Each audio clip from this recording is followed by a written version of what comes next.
Hi, welcome, and thank you so much for joining our webinar today, Being a Digital Mentor. I hope we've got quite a few people in here by now, and if people log in later, then that's all right, and we'll just do a bit of intro for now and let those people come in. So we're your presenters today. I'm Himali, a Senior Project Officer for Digital Inclusion at LEAP. And I'm Chris, a Digital Mentor, Lab Facilitator and Trainer in Training here at LEAP. This is the final webinar in our current series. Other webinars in the series are Harnessing Volunteer Motivation and Recruiting Digital Mentors, which you can access online. If you'd like to access these, you can visit the Be Connected website. There is a resource pack that accompanies this webinar. You can find it in the handout section of your toolbar, and we'll be making that resource and the recording of this webinar available next week. And we have had people have a bit of difficulty accessing that handout. So don't worry, we will be sending it out, as Chris said, later in the week. We took a little survey during the registration for this webinar, and we asked what you'd like to get out of this session. And most of the feedback that we got back was that you wanted to learn skills to help people learn and how to help seniors in particular. And one or two people also mentioned that they'd like to learn more about motivating learners. So we do hope that this will go over all those requests and give you some really practical tips for success. We also saw that one or two people mentioned in particular that they'd like to know how to help people out with the Be Connected portal. We do go over that a little bit, but this webinar focuses more on digital mentoring in general. But for specific information on using the online portal, there are other webinars in the Be Connected program on that, and they're really detailed about using that learner portal. Just to make sure everyone's question bars are working and we're receiving them, we'd love for you to type in where you're logging in from today.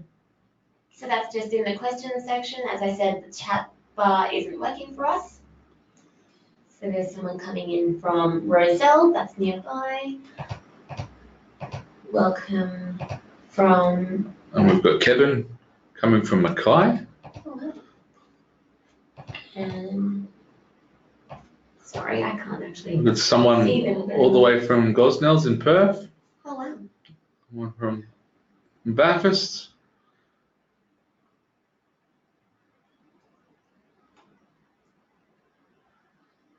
Someone from Camden. Fantastic. So it does look like we've got people using the question bar well. So welcome from all the different states, and we're speaking to you today from Penrith, which is in the heart of Western Sydney. And we are from LEAP. LEAP is presenting this webinar series as part of the Be Connected program in partnership with the Good Things Foundation. And the Be Connected program is a federal program aimed at improving digital literacy for older Australians so that they can get online safely and confidently. And for a little bit of background, LEAP is a not-for-profit organisation that create inclusive communities through digital mentoring programs, which are powered by volunteers and connected through CommunityNet. So CommunityNet is the leading e-news portal for the not-for-profit sector in New South Wales.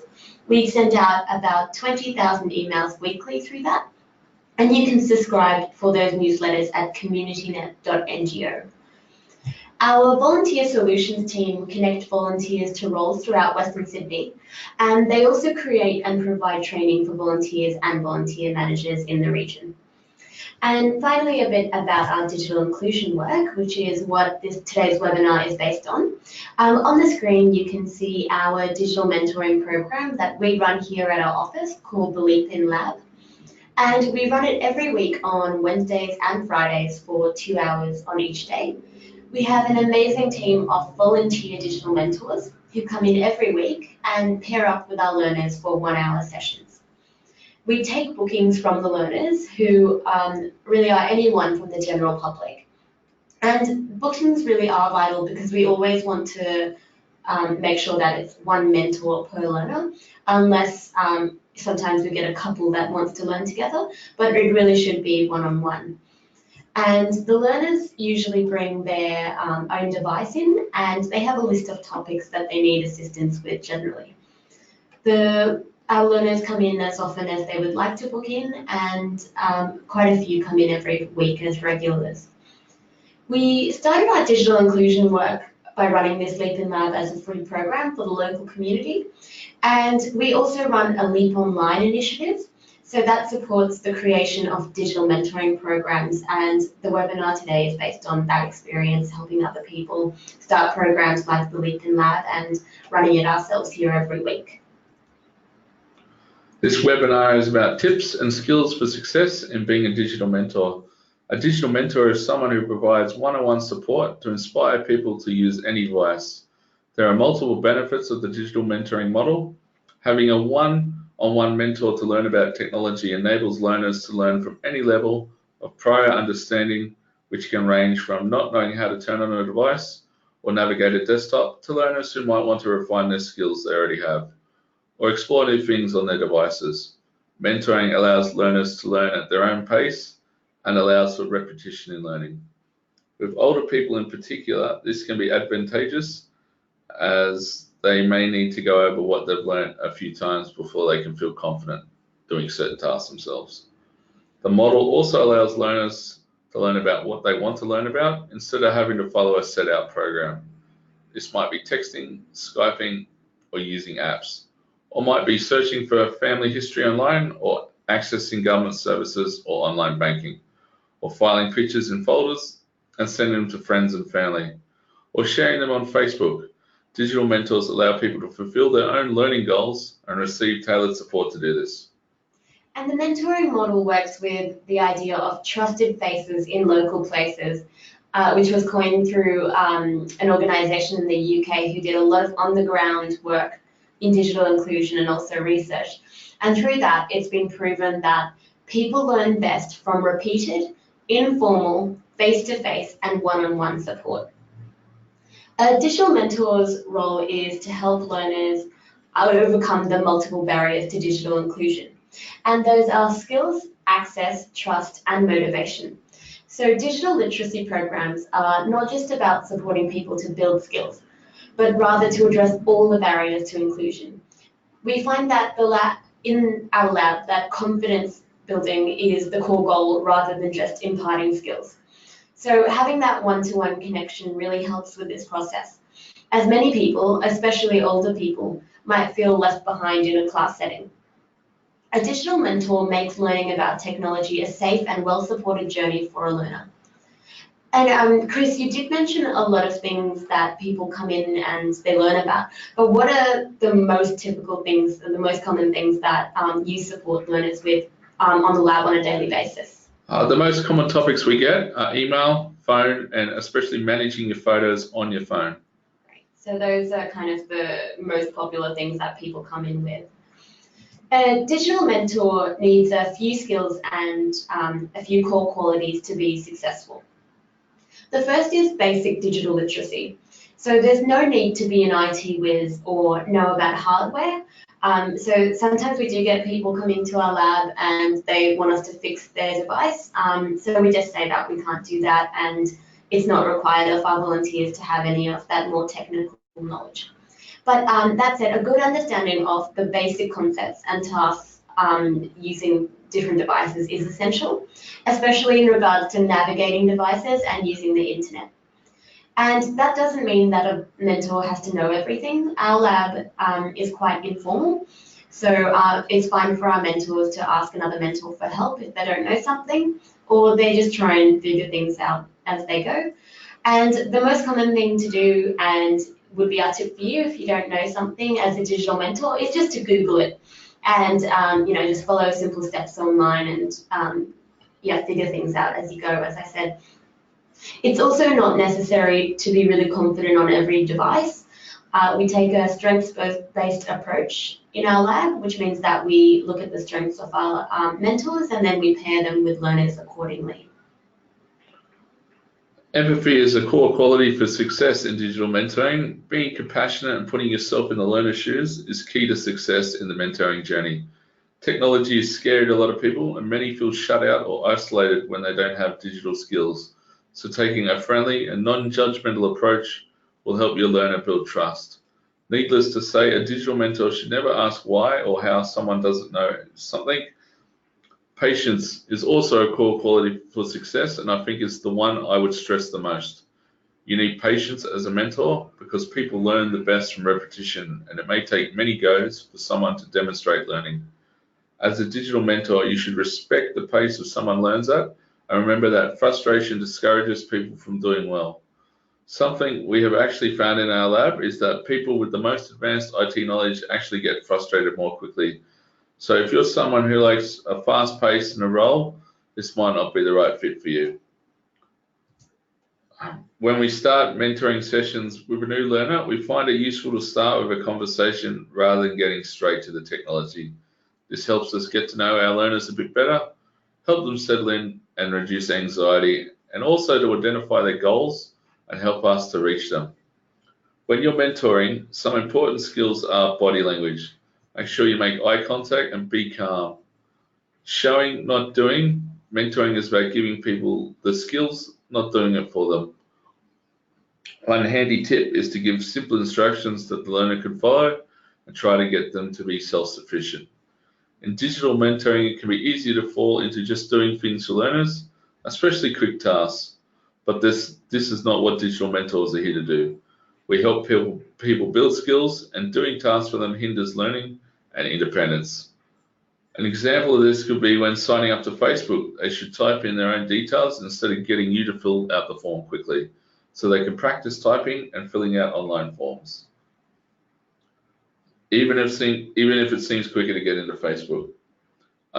Use relatable language, use simple, clear language. Don't use complex acronyms or jargon, or use short sentences that are easy to understand. It's sometimes handy to use metaphors that can relate to real life to promote understanding.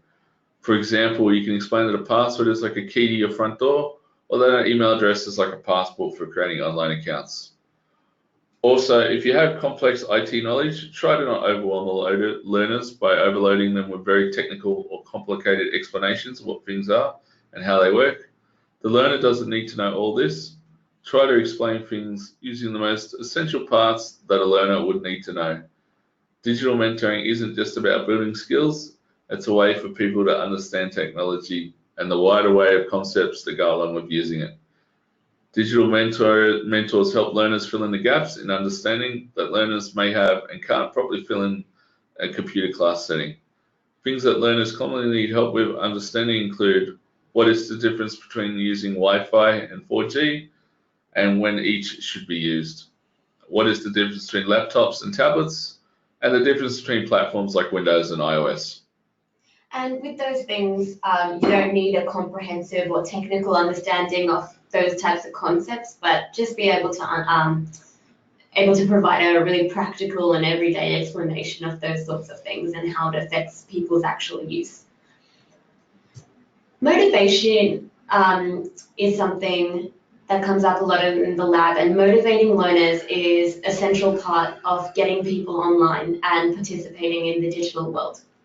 Many of our learners come in with really specific goals and don't need much motivation, but others are hesitant or curious about technology but don't know where to start, and others really just have never really been online or used their device and are curious about what there is and what the digital world has to offer.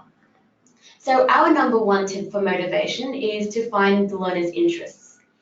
This could be something like gardening. So, for example, the Gardening Australia website is up on the screen, you can see, and that can be a place for people to chat about gardening and learn about different plants and flowers and different seasons and tips and tricks and get some inspiration for their garden.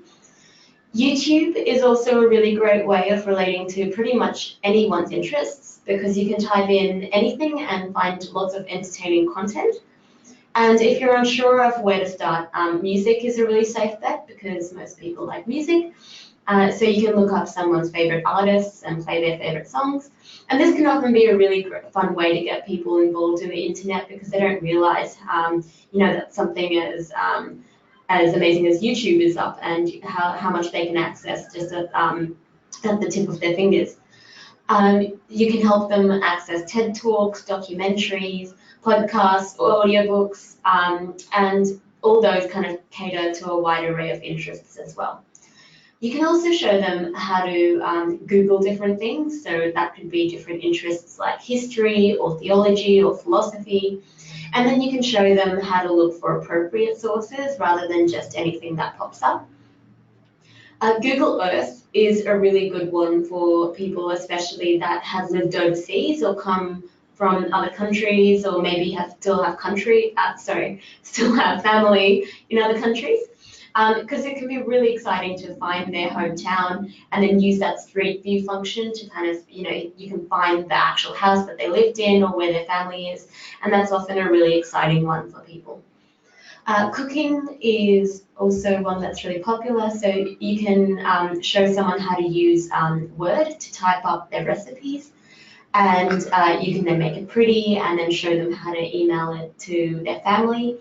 And then also they can Google recipes, because there's a whole world of recipes and from every single cuisine in the world out there, so that can be a really fun one. Knitting is a popular one, so finding and printing patterns is something that people do, and you can look at catalogs online and other websites like Pinterest for creative things and DIY ideas. Family history is an increasingly popular one as well, so using websites like Ancestry.com can be of a lot of interest to a lot of people.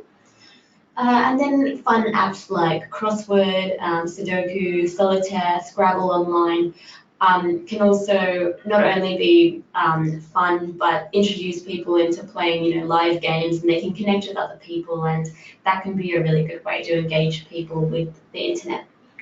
And there are also a lot of free online courses available through websites like Coursera.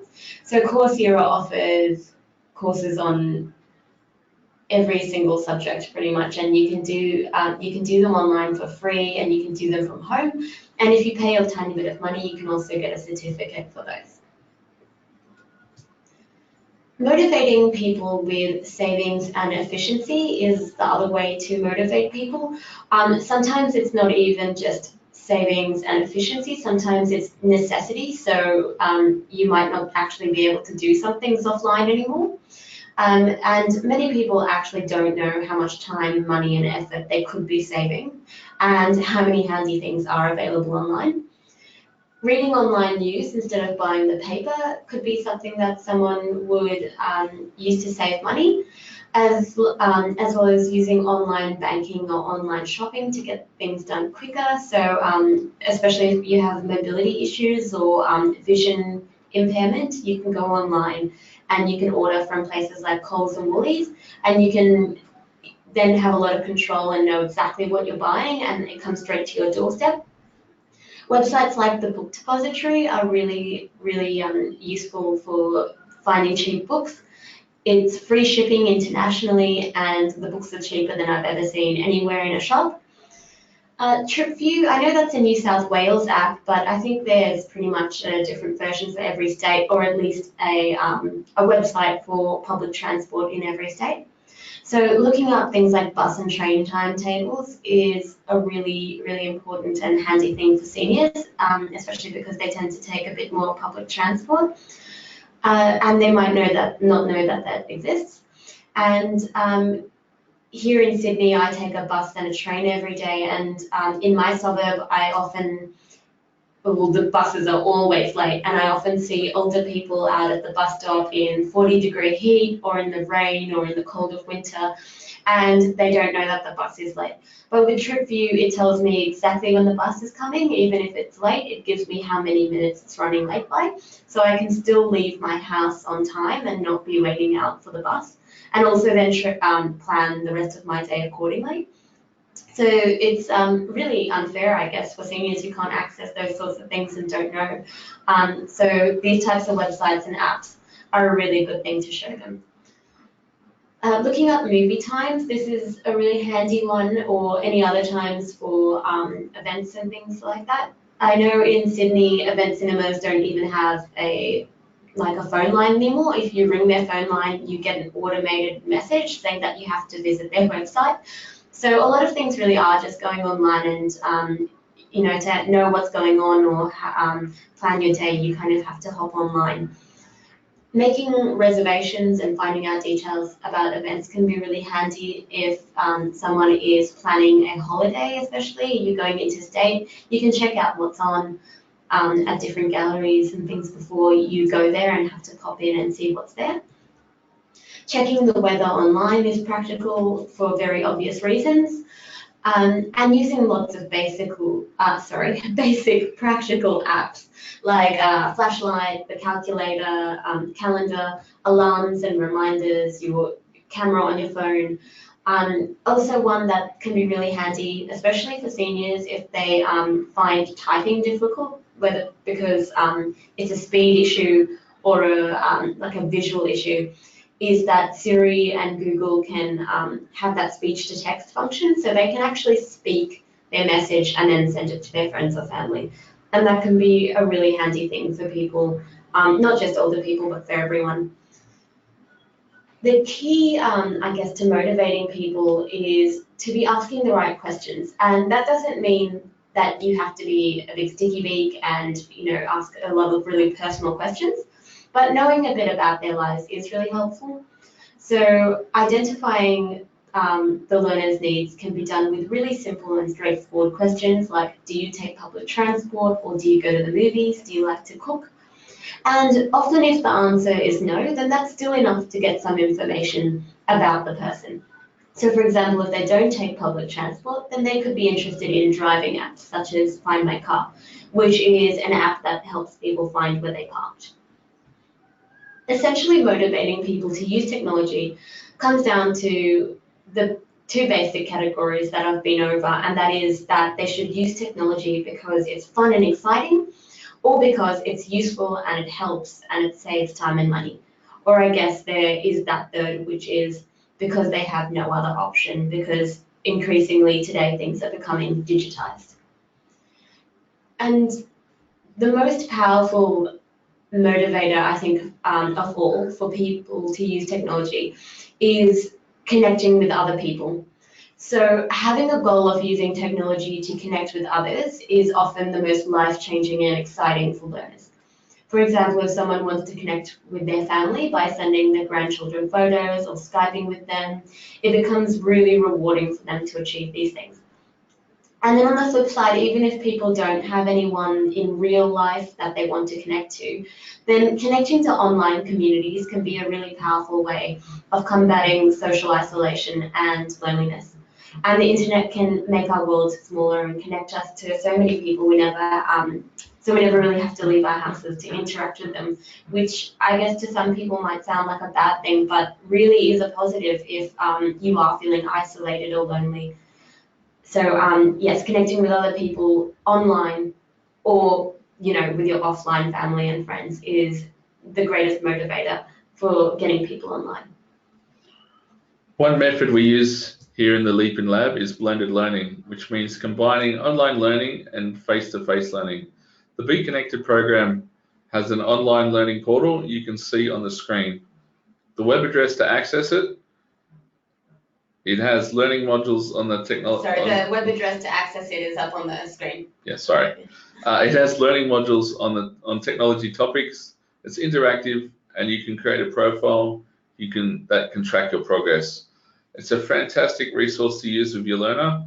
You could work through it with them in the session, or they can also go home and use it for practice or to consolidate on their knowledge. It's also a way to add some structure to the mentoring process. The learner may also use it to explore new technology topics that may have been out of their comfort zone previously.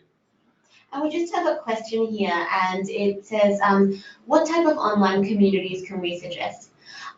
So I find that even if you don't have a lot of Facebook friends, if you sign someone up for Facebook, then they can still interact with other people, like on the comment sections of like lots of different news outlets and like recording like music artists or places they're interested in. So you can talk a lot to other people on Facebook publicly. You don't have to only connect with your network. Chris, can you are a part of some online community? Yeah, I'm a gamer, so I play lots of games. I use a program called Discord to talk to my online friends, and I also join other online game communities and talk to people as well. And there are dating websites, obviously, which can be, really good for isolation and mobility issues, or just because people want to meet other people. YouTube is a bit of a community, so in the comments section you can connect to other people and talk about your interests. There are sites like Reddit where there are... I love Reddit. Yeah, so there's pretty much like lots of topics, right? Reddit is the biggest forum in the world. You can find anything on Reddit to connect with anyone. Yeah, so Reddit could be like a good common one that appeals to everyone's interests, I guess, and you can really connect to other people. Yeah, definitely. You can find anything on Reddit. So those are a few suggestions. I'm sure there are just like millions of things you can go on. Yeah. So where are we? Mentors. Okay, we're off blended learning, sorry. We have other responsibilities for the mentors in the lab than just working with the learner. Chris, so apart from actually digital mentoring, what is the most important aspect of your role? I work in a team, which means we use each other's expertise, we bounce information off each other, we work together to pair learners with us based on our strengths. So example, if someone comes in to learn about an Android device, I'm happy to help them with that. But if they have for an iPhone, for example, I would either ask for another mentor to help with that learner, or I would help the learner and just ask one of the other mentors questions if I ever got stuck. Working in a team also creates a friendly and familiar environment in our lab. Periodically, we get all our mentors together for a planning day, and we look at all the things that are working and what may not be working so well, and then we generate solutions based on real experience. This ensures how we operate is always evolving based on the needs of our learners and mentors. Yeah, so as Chris said, most of the procedures that we have in the lab kind of always evolving, and they're based on things that come up and how our mentors problem solve those things as they come up. Everyone learns in their own way. There are ways to support specific learning needs or to support a person to access resources that might help them learn better. Some people might benefit from using accessibility features on their device. So you can discuss with your learner what will help them learn best from the beginning. Not all features are super advanced, so I know there's a lot of assistive tech out there that people with disability can use, but a lot of people use features that are built into a device and don't have to be bought. And that could be something as simple as enlarging the text on your screen, or using a mouse instead of a trackpad, or using a stylus on a touchscreen. And we have some resources on accessibility in the resource pack. Literacy can also be a big barrier to digital inclusion. If you do find that someone has trouble reading what's on the screen, or they don't feel confident typing in front of you, these could be signs. So try not to highlight the lack of their skills, but rather introduce them to tools like spell check, or you can read out to them what's on the screen. And if it persists as a barrier, that people's literacy might not actually allow them to be learning well on technology, you could recommend that they go to local language classes, and you can even sit with them and find something local on Google, and then perhaps suggest that after they get better at literacy, that they could improve their digital literacy. Boundaries and privacy are a very important consideration in digital mentoring. Because of the intimate nature of our one-on-one model, never give out your phone, email, or your personal address. Tell your learner that you're only available to help within the session hours of the program, and that you can contact the office if they need anything, not you personally. If you have to, tell them that this is the policy of the program, and that it helps to reposition the mentor-learner relationship as a professional one, rather than a personal one. You can also make it clear that your time is something you choose to give up within the program, but would prefer to keep your free time separate from this role. And remember, you're not a counsellor. You can't provide advice on personal relationships or issues. People will often talk about their lives, and mentoring is a nice opportunity to socialise. But you're not expected to help people with their problems or get involved with their lives. If you feel like a learner is treating you like a counsellor, try and redirect the topic to technology It's best to create a welcoming and friendly yet professional dynamic from the beginning with a learner so you can avoid this happening in the first place. Be friendly and interested, but not overly intimate, by setting an appropriate tone for the mentor-learner relationship. If you hear something alarming, tell a staff member. If you think someone is in trouble or something not quite right, don't get involved directly or intervene on someone's behalf, even if you want to help. This hasn't happened here in the lab yet, but it's an important rule. And remember, always prioritize your own health and safety and make sure you're feeling positive about your experience as a mentor. And on the note of privacy, Chris, what happens in the lab with passwords generally? We be professional about it, and most of the time the mentors will just look away. And we encourage people to write down codes instead of their whole passwords, because we can't tell people not to write them down, because there's no point in being online if they can't remember their passwords. Yeah, so we get a lot of official, I think, feedback, which is no one should ever write down their password, but there's really no point in coming to to the lab or trying to be online when the reality is a lot of people just can't get into their accounts without writing down their password. And we also have a lot of older people, so they always forget their passwords. Yeah, so making up a code like a little queue is a really good way to kind of get around that. There are some more common challenges that do arise in our lab. Time boundaries, I think, is the most common one. So it's really important to tell your learner how much time that they have at the beginning of the session, and then also to wrap up early. And you need to wrap up early because you'll find that questions will begin to flow as soon as you do try to end things. So start about 5 minutes early to wrap up, but if you do know someone in particular is more likely to go over time, then you can even start wrapping up at about 10 minutes or at 10 minutes to kind of ask if they have any ending questions. And if this persists and people are regularly going over time, you could get a staff member or a volunteer that's like an elected person to kind of walk through the room and call the time and kind of move people on. Keeping focus can be a challenge because technology is a really vast subject, and it's really easy to get off topic and bogged down trying to explain many different things, especially because answering one question often creates 3 more. So it's best to try and work through the task at hand instead of going through long tangents about other topics. So tell your learner that together you will get through one thing at a time, and it's better to get some quality learning in about a few things rather than ending up with a tiny bit of knowledge about a lot of things.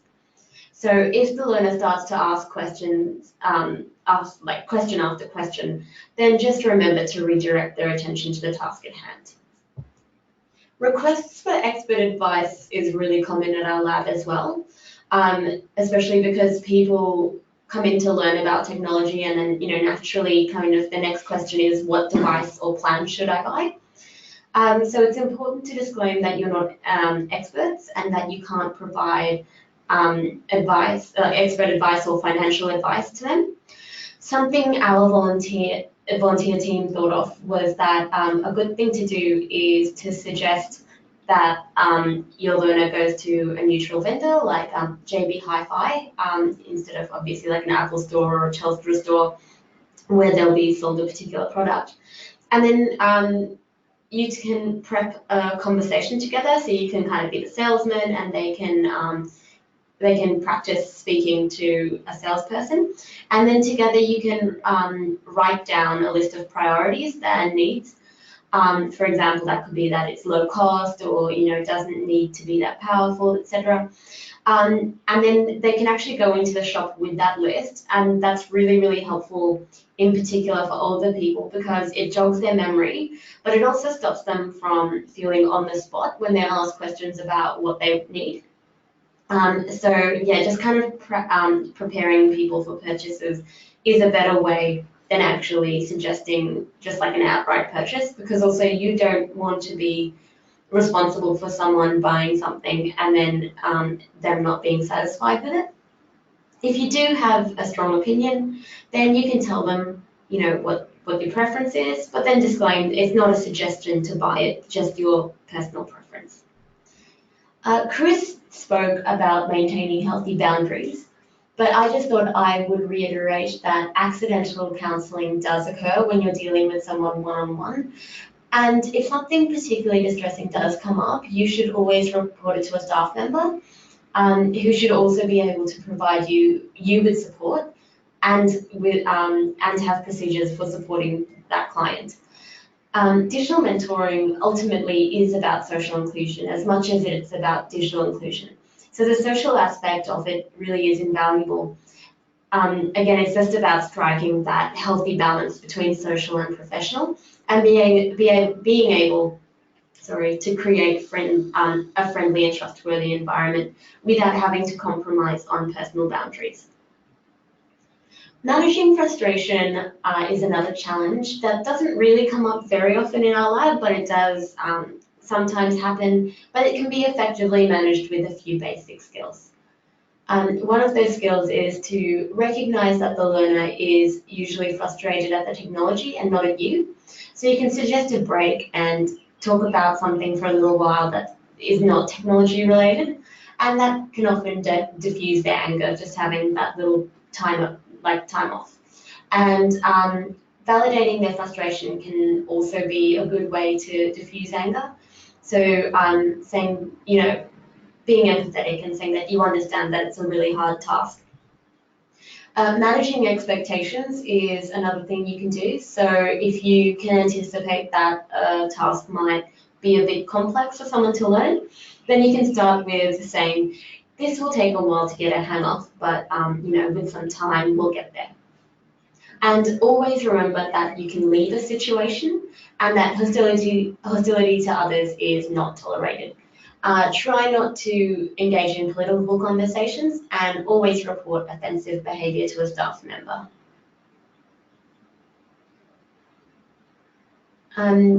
So we're coming up to the question part. So if you'd like to think of any questions, you can pop them in the question bar because we'll be answering them soon. I just wanted to ask Chris about his experience at the lab. For a bit of background, Chris is not just a digital mentor here at LEAP. He also has a bit more of a complex role in our lab. He does a bit more of the organisational work, so he volunteers some extra hours and he helps us do our bookings and kind of like the database work and keep the place running smoothly and keeping the team together of the mentors and kind of being in a bit more of a leadership role. So Chris has been doing, how long have you been doing it? 2 years this September. Wow. And Chris has only missed one day of mentoring in those 2 years. So Chris, I just wanted to ask you why you've done so much and also as a digital mentor, what that role gives you. Well, like the other mentors here at LEAP, I find it a very rewarding experience. I enjoy helping people, especially seeing people overcome their obstacles, but it's a bit different for me since I have a disability. LEAP has helped me out immensely. It gets me out of the house, it's improved my self-esteem, and it's also given me a pathway to other opportunities, such as studying a TAE and doing paid outreach, and also facilitating the lab here, which means that I take a larger role of responsibility in the lab, but I also do a lot of admin work for the program and help keep it running smoothly. Some feedback I've gotten from the other mentors in the team was, as things become increasingly difficult for people who aren't confident using technology, with everything going online today, it also becomes more satisfying for them to help people learn a life skill and see how they're supporting people to become included in the modern world. So with that, we will come to questions. While you're popping them in, I'd just like to say thank you so much for joining us today. We will be sending out a recording of this webinar later in this week or early next week. And when we send that out, there'll also be a link to a survey, and we would really love some of your feedback on today's session. Also, if you have any questions that come up after this webinar, please feel free to please feel free to send us an email, which is up on the screen, which is hello@leap.ngo, leap with 2 E's, no A. Okay, so we'll just wait a few more minutes if anyone has any questions. No questions? Usually we get a few more. Yeah. Oh, we got a question. What advertising methods do you use to get people to come? That's a great question. So we have quite a few different methods. The first one seems kind of anti-intuitive because that is that we do online advertising. Obviously, the types of people that come in often aren't online, but we find that we get a lot of referrals from family members. So someone might see it online and think, oh, that would be great for my mum or my dad. So we do that through Facebook, and then we also put it on our website. And we find on Facebook there are also kind of like community bulletins, like online call them like notice boards. So you can Yeah, kind of like this. Yeah. Just other online communities that are on Facebook that will share the post. So if you find other community organisations in your LGA, in your local area, then you can kind of ask them to also pop that your little flyer on their website or their Facebook page, and that's often a good way. We get a lot of word of mouth, so people tell their friends, they tell their family, and we also have we do ring arounds or email local service providers, so they refer their clients on. So we tell the community neighbourhood centres, we tell the migrant access services and things like that, and if they'd like, then we drop off some flyers so they can give them out to their clients. What's the other way? Just word of mouth. Yeah, we get a lot of people just tell their friends. We go to the girls go to a lot of community events and things like that. Yeah, so we do have a big presence at so if there's NAIDOC Week or Disability Expo or just lots of different community events, then we'll just put a LEAP banner up and have a little bit of a stall and give out information in the community.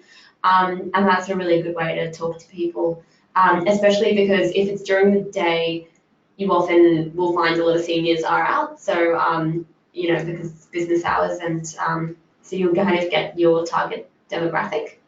So, yeah. Yeah, we got another question here. Anastasia's missed out on some of the webinar. She's asking, will she be able to get a recording of it as well as the slideshow? Yes, so the recording will be a video, so we'll be speaking over the slideshow. And I'll also attach the resource pack, which kind of summarizes the webinar pretty well. And we have another question here. Any ideas how to support someone who is not able to come to the organizations for a face-to-face session? So we do offer Skype sessions.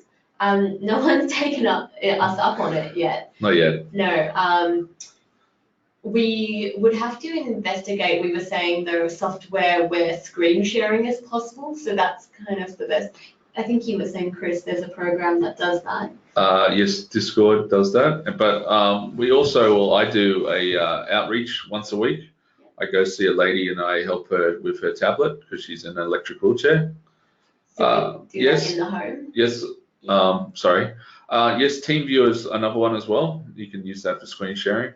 Okay. So, yeah, we find that face-to-face is, I think, people feel the most supported when they can see you face-to-face. So home visiting is something, obviously, that requires a lot of organizational effort and is not always possible. So Skype sessions remotely, I think, can also be really effective anyway.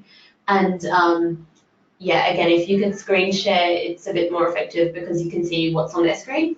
We find with seniors that if you don't have, so we used to have classes, and the reason why we stopped is because when everyone has different devices, they tend to get very put off by the fact that not everything is in the same place. So going back to the Skype sessions, if you can see what's on their screen, it's best that you could be able to direct them very specifically according to what's on their screen. Yeah, thank you, Alison. Yeah, TeamViewer, that's right. So that was the one that shared. Great. We got a question from Kevin here. The finding an interest looks a good way to not teach technology but learn using technology to research an interest. Sorry, could you read that out again?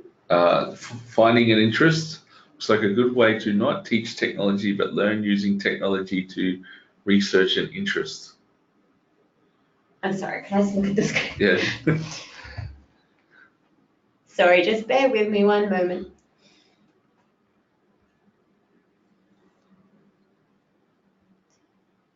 The finding an interest looks like.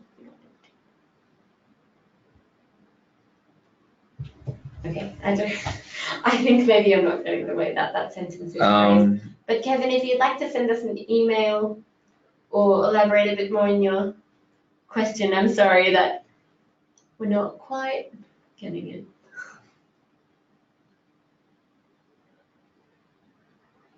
Oh, yes. Yeah, it's to not teach technology, but to teach how to use it. Yes. Yeah, so we really believe that when people learn about using technology, it's not just about, as we said, learning tasks. It's really a life skill and learning how to, situate themselves in the digital world and making use of technology in a meaningful way. So absolutely, Kevin, thanks for that comment. Okay, so we'll hang on for another few minutes. As Chris said, we do have 2 other webinars. We're not running them live again anytime soon, but they are accessible on the Be Connected website. Those are harnessing volunteer motivation and tips for recruiting volunteer digital mentors. So those 2 can also be of some help with digital mentoring programs. The tips for recruiting also kind of go into more detail about how we actually have our team of digital mentors, and the motivating volunteers webinar goes into how we keep our team kind of running and happy and going smoothly, and the types of things that we do with our digital mentoring team. Okay, I think that looks like it. Again, thank you so much. We will be sending out the recording and Thank you. the survey. Okay, thanks very much.